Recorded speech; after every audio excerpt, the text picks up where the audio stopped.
Hi, this is Ben Stevenson from JourneyToTheCloud.com here for another episode of Cloud Corner. Today we are joined by Trevor Williamson, Director of Solutions Architecture here at Green Pages. Trevor's also a blogger at JourneyToTheCloud.com, so you can check out some of the stuff that he's posted up there as well. Before we get started today, just a quick announcement. Green Pages did just receive Company of the Year at the UBM Solutions Provider 500 event, so we're definitely very excited about that. And Trevor obviously has a large impact on that as he's driving companies to help them towards their journey to a cloud infrastructure. So today we're not going to be talking specifically about technology, but more about the people and process around that technology. So the first question we have for Trevor is, what's the biggest change that companies have to prepare for when moving towards a cloud infrastructure? Sure. So I guess the best way to describe the change is let's talk about what companies do now in a traditional data center, the processes and the kind of roles and responsibilities around that, and then we can actually contrast that and compare that to what's going to have to change to go to a cloud infrastructure. So if you think about how things happen in a traditional data center right now. You have a business guy, right?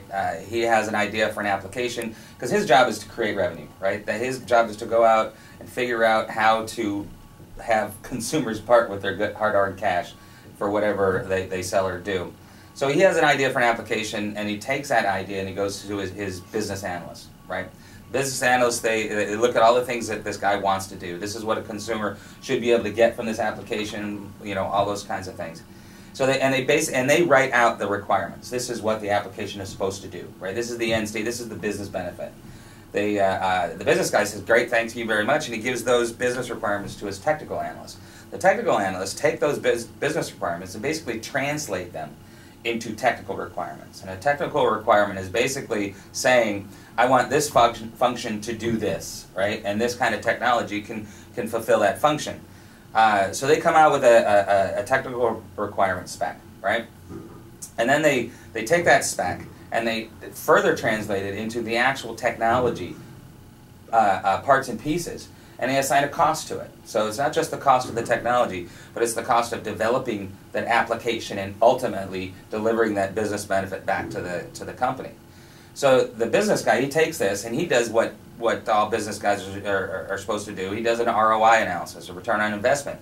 He says, if this is how much it costs to actually get this running, and I expect this amount of money back from it every year, when do I break even? You know, when is my what I paid in, what I got back, right? And then everything after that is profit, right? So he does his analysis, and then he takes that to senior management. And in a presentation or however they do it, he says, "This is the ROI analysis, this is the application, blah, blah, blah. Can we do it?" Right? And the company says, "Great, that sounds great. Here's a project ID." Right? Now that project ID becomes the pivot point for everything that happens around that application going forward. So that project ID gets put into the financial system. So everything that's purchased around that application, so the technical specs driving those servers and switches and routers and the software that gets loaded on them, right? All of the purchasing goes against that project ID.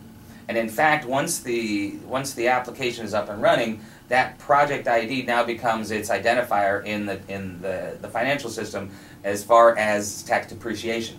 So that application and the underlying hardware gets depreciated over time because that's what the tax code says, and that's how we go forward.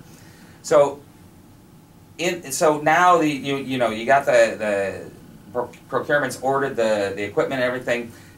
16 weeks later, the equipment's on the dock. They rack and stack it, and finally the guy gets to start doing the developing of the code for the application. I mean, that might be 26 weeks in some cases. It might be shorter, 18 weeks, but still, it's a fairly long time. Because in that process, not only do you have to figure out how much things cost, but as you bring the technology online, just the equipment online, now you have to get approvals from security. Can I add this to the network? You get approvals from both your internal security, your external security. Then you have to set up your QA and your test and all those different approval processes. So it's a fairly drawn out affair, right? So that's a traditional data center. That's going from a guy having an idea to make money for the company to actually building an application to actually make that money, right? Okay, so if you think about it, all of those processes in the traditional data centers, they're all geared around, they're all based on people doing stuff, right? They're all based on, I get an email that says I'm supposed to put this server in this rack, right? And this is the naming convention I'm supposed to use, and the IP address, and all those kinds of things, right? So all of the processes, all of the procedures, the SOPs, the run books are built around and optimized on people doing stuff. Now, let's talk about cloud infrastructure and the exact same process. And the process runs the same. The business guy has the idea, that the business requirements, the technical requirements, but that's when where we diverge, right? Because in a cloud infrastructure, once you get the technical requirements, the guy can go back and do the ROI, and he gets the project number or whatever. But from there, it's just going to a self-serve portal and say, I need 3 servers with Windows 2008 R2. I need this development stack. Checkbox. Go, right? And then like a day later, I get an email that says, okay, everything's ready, right? So I've reduced that 18 to 26 weeks down to basically whatever it cost, whatever the time cost was for coming up with the spec, and that was it, right? So it could be that now it's a third of the time, or it could be now that it's a tenth of the time, right? But now that speed will cause you problems, because if your system is still optimized around people doing stuff, you're going to stop, because the system, people just don't understand what they need to do next.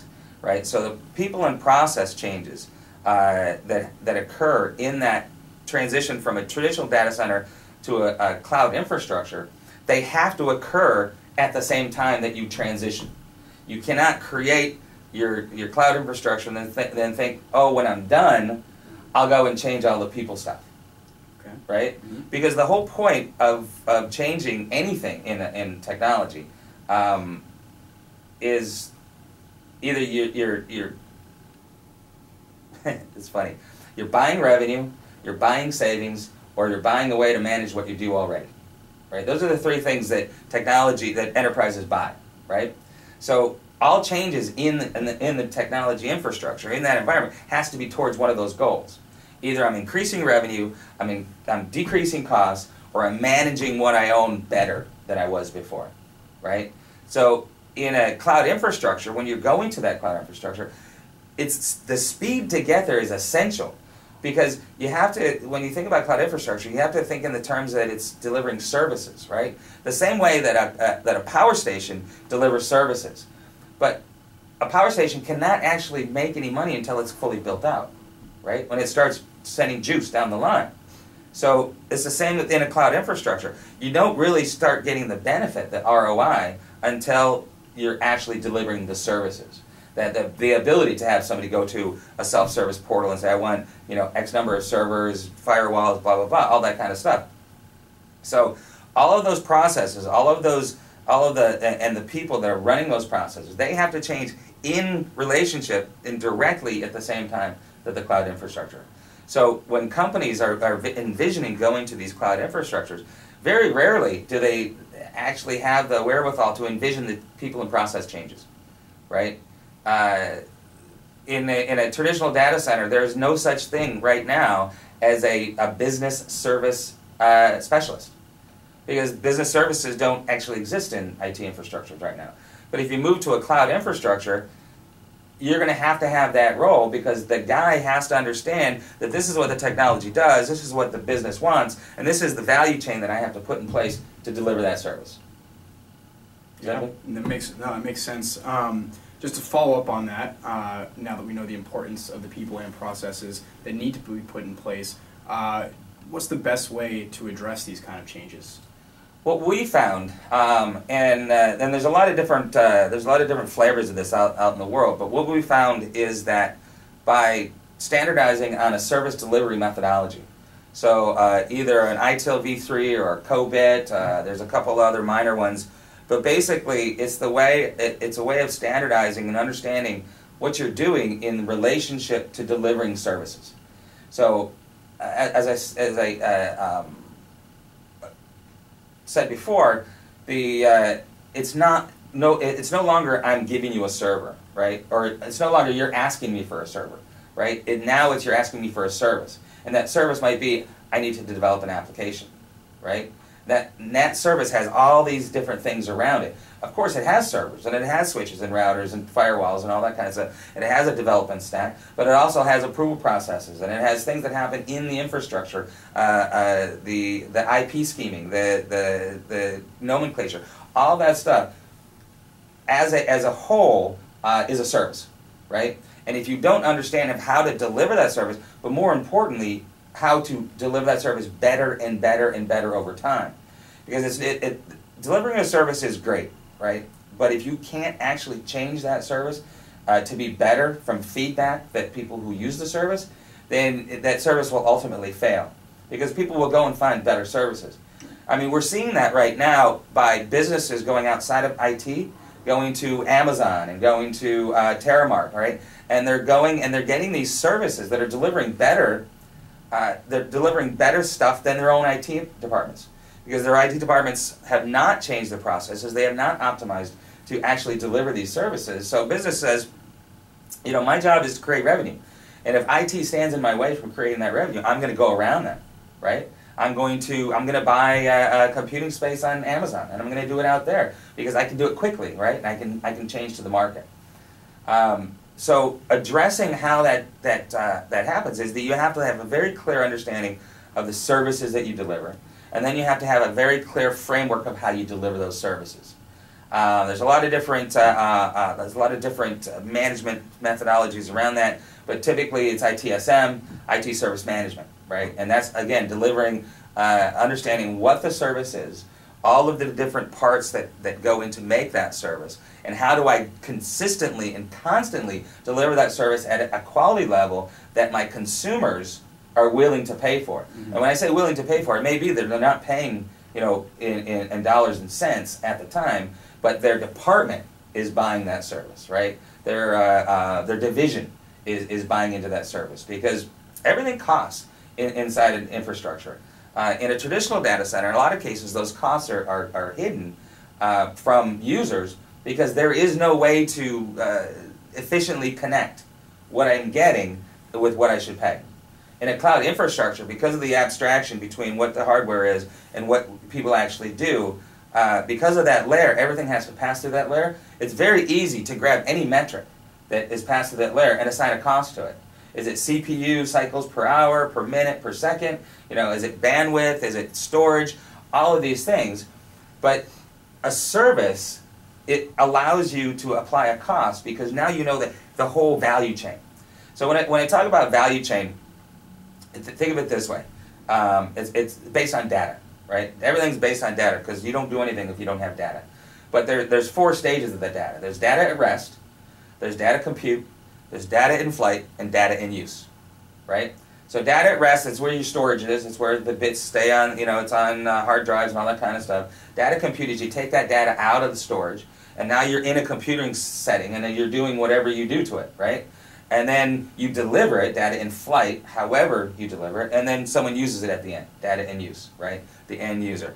That value chain, once you understand that that is what an application is, it's not the servers, it's not the switches, it's not the routers, but it is those. But all of those together is a service. And I could apply a cost to that whole value chain. And once I apply a cost to that, now I can present that cost to the end user or the department user, and they can make informed decisions of, do I want the platinum version, do I want the gold version, do I want the copper version, because now it's visible, right? And so to address these process and people changes, you have to do it from, well, you don't have to, but we found that the easiest and most efficient and successful way is doing it from a service level methodology.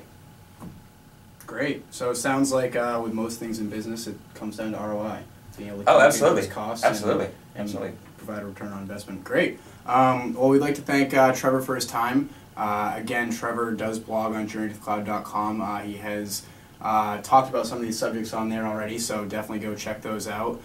You can also follow us on Twitter. Our handle is @GreenPagesIT, and we look forward to seeing you next time. Thank you.